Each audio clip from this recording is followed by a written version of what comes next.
नमस्कार विद्यार्थी मित्रांनो, मी नवनाथ, एक ड्रॉइंग टीचर. आज आपण एलिमेंटरी ग्रेड परीक्षेच्या तयारीसाठी ऑब्जेक्ट ड्रॉइंग बकेट या चित्राचे सोप्या पद्धतीने ड्रॉइंग कसे करायचे हे आपण शिकणार आहोत.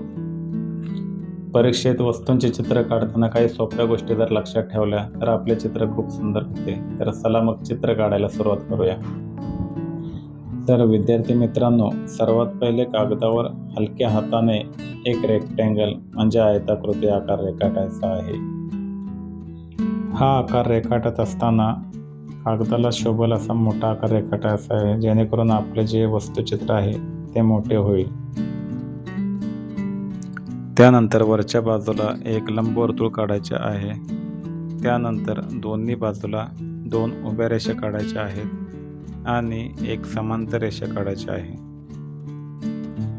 समांतर रेषा काढून झाल्यानंतर दोन्ही बाजूला 2 स्लॅन्टिंग लाईन म्हणजे तिरक्या रेषा तुम्हाला काढायच्या आहेत.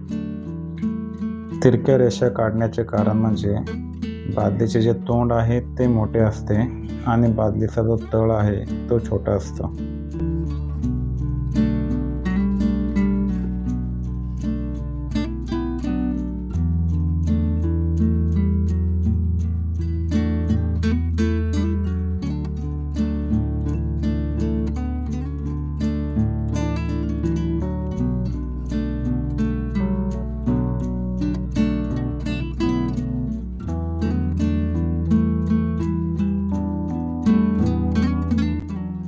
आता बादलीची मूठ काढण्यासाठी योग्य कर्व देऊन तिचा आकार पूर्ण करायचा आहे.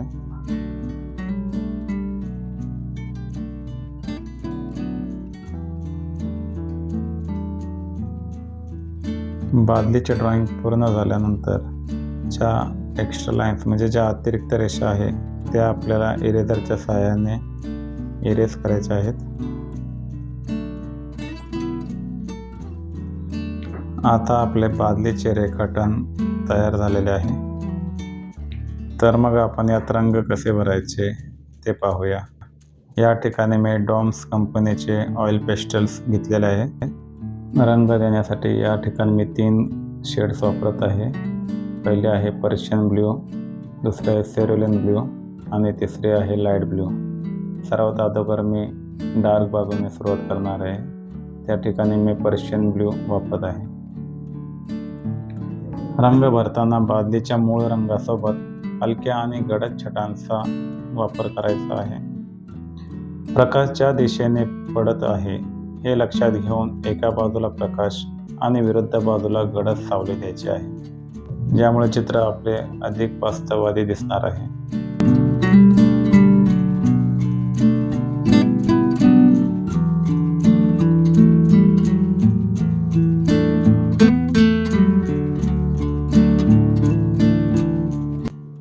ज्या ठिकाणी एका रंगाबरोबर दुसरा रंग मिक्स करायचा आहे त्या ठिकाणी खूप डार्क शेड द्यायचे नाही, आपल्याला पुसट असे शेड द्यायचे आहे. त्यानंतर या ठिकाणी मी सेरुलिन ब्ल्यूचा वापर करत आहे आणि पर्शियन ब्ल्यूमध्ये मिक्स करताना पहा एकमेकांवरती रंग ओव्हरलॅपिंग करायचा आहे, जेणेकरून तो व्यवस्थित मिक्स झाला पाहिजे. विद्यार्थी मित्रांनो, तुम्ही या ठिकाणी पाहू शकता, या ठिकाणी मी रंग मिक्स करताना कोणत्याही प्रकारचे टूल्स वापरले नाही. हे टेक्निक तुम्ही लक्षात ठेवायचे आहे.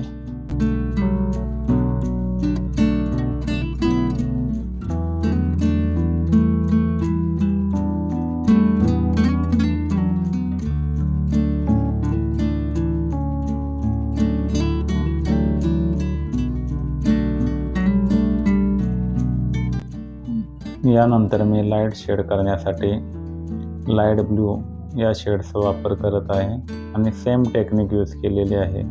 जो पहिला गडद रंग दिलेला आहे त्यावरती मी फिक्या रंगाने ओव्हरलॅपिंग करत आहे, जेणेकरून ते व्यवस्थित एकमेकांमध्ये मिक्स झाले पाहिजे.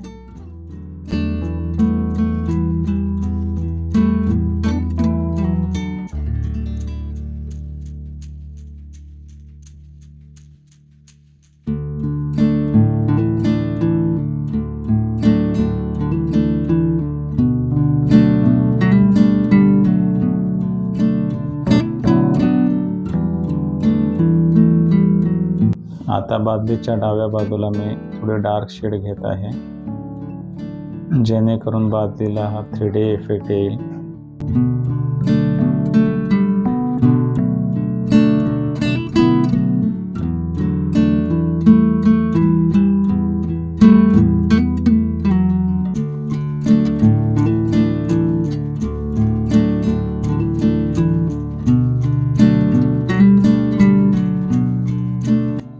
त्यानंतर पुन्हा मी या ठिकाणी लाईट शेडसाठी लाईट ब्लूचा वापर करत आहे, जेणेकरून वस्तूवर पडलेला लाईट हा स्पष्टपणे दिसून येईल.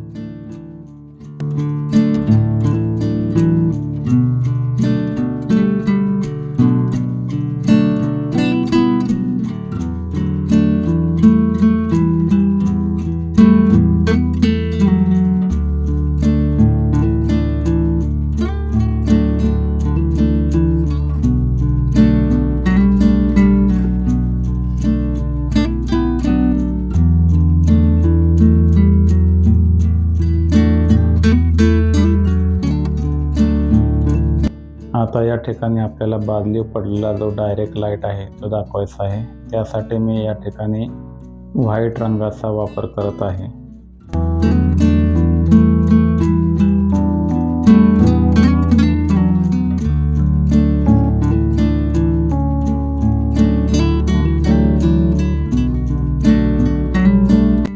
त्यानंतर आपण वरच्या बाजूला रंग द्यायला सुरुवात करत आहोत. या ठिकाणी तुम्ही पाहू शकता, ज्या ठिकाणी लाईट शेड आहे, म्हणजे बादलीच्या डाव्या बाजूला तुम्ही पाहू शकता आपण लाईट शेड घेतलेले आहे, त्याच्याबरोबर विरुद्ध बाजूने आपल्याला डार्क शेड दाखवायचे. त्यासाठी आपण पर्शियन ब्ल्यू, त्यानंतर सेरुलियन ब्ल्यू आणि लाईट शेडसाठी आपण या ठिकाणी लाईट ब्लूचा वापर करणार आहोत.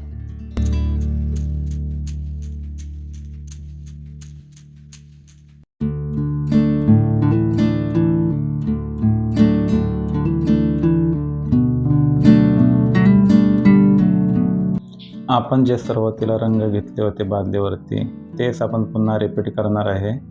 गडद छटेसाठी पर्शियन ब्ल्यू या ठिकाणी आपण वापरत आहोत. त्यानंतर सेरुलियन ब्ल्यू हे मध्यम छटेसाठी आणि लाईट छटेसाठी आपण लाईट ब्लूचा वापर करणार आहोत.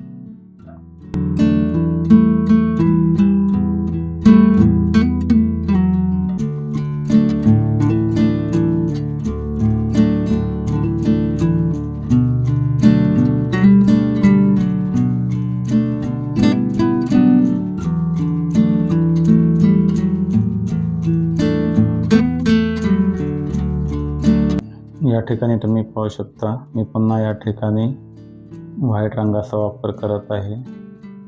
तो वस्तूवर जो डायरेक्ट लाईट आहे तो दाखवण्यासाठी आपल्याला व्हाईट रंगाचा वापर करायचा आहे, जेणेकरून बादलीवरचा जो डायरेक्ट लाईट आहे तो सहज आपल्याला दिसून येईल.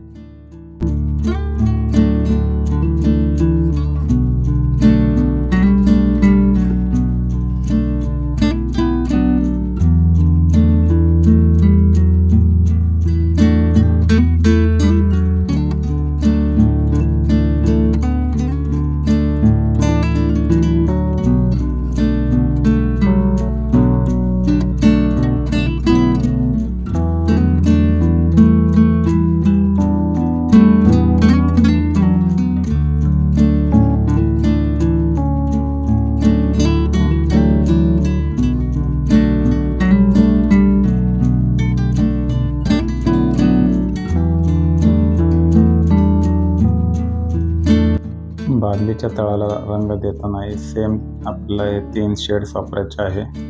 पर्शियन ब्ल्यू, सेरुलियन ब्ल्यू आणि लाईट शेडसाठी लाईट ब्ल्यू, आणि एकमेकांमध्ये आपल्याला हे सर्व रंग मिक्स करायचे आहेत.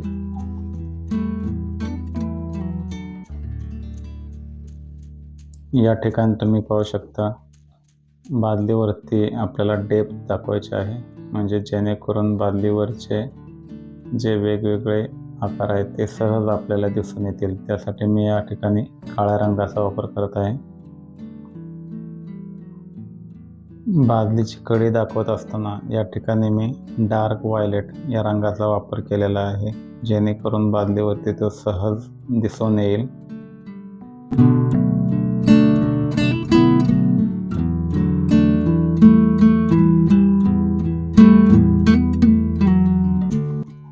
या ठिकाणी व्हाईट रंगाने मी कडेवरती डायरेक्ट लाईट दाखवण्याचा प्रयत्न केलेला आहे, तुम्ही पाहू शकता।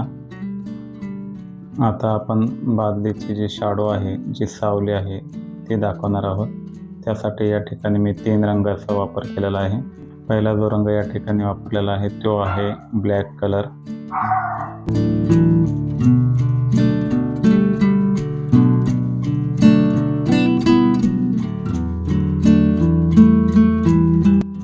ब्लॅक कलर नंतर या ठिकाणी मी वापरत आहे डार्क व्हायलेट।